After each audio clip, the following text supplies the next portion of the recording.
These are the section 6.3 guided notes day 3, evaluating the definite integral. So yesterday you guys should have been going through and evaluating indefinite integrals using antiderivatives. And the cool thing is that we can go through and evaluate definite integrals using antiderivatives too.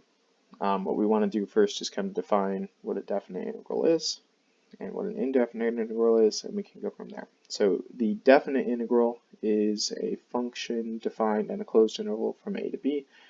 Let big F of x be the antiderivative for all f of f for all x in the interval from a to b. Then the integral from a to b of f of x dx is equal to big F of b minus big F of a. And this is like super easy. Like you're just plugging in numbers once you get the antiderivative. It's kind of disappointing almost.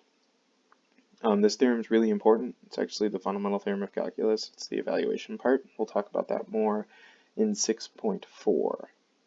So the definition of an indefinite integral is when you have an integral of f of x dx is equal to big F of x plus c.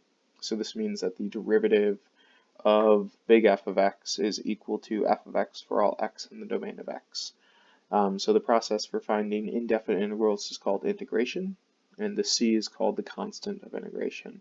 That's what you guys were doing yesterday. So later we're going to discuss how to find the values of c.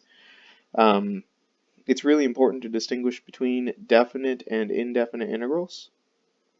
A definite integral has an a and a b, and the answer is a number, and there is no plus c.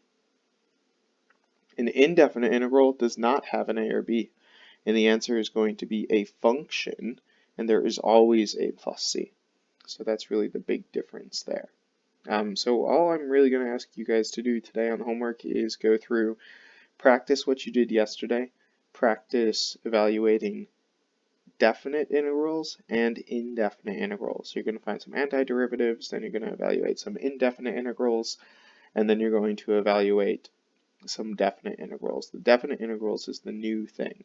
So let's practice that. So what you first need to find is big F of x. In this case, it's 1/5 x to the 5th using my power rules. And then you want to find big F of b, which in this case is 2. And then you want to find big F of 1, because that's a. So big F of 2 is going to be 1/5 times 2 to the 5th. Big F of 1 is going to be 1/5 times 2 to the, not 2 to the 5th, 1 to the 5th. Let's fix that. Okay, and when you plug this into that formula, big F of 2 minus big F of 1, you should get 2 to the 5th is equal to 32 fifths. 1 to the 5th is just equal to 1/5. So this is equal to 32 fifths minus 1/5, which is equal to 31 fifths. So this right here is the area under the curve from 1 to 2 of the function x to the 4th, which is kind of cool that it's that easy to find. You don't need to use any fancy formulas or remember area formulas or anything like that. As long as you can take an antiderivative, it should work.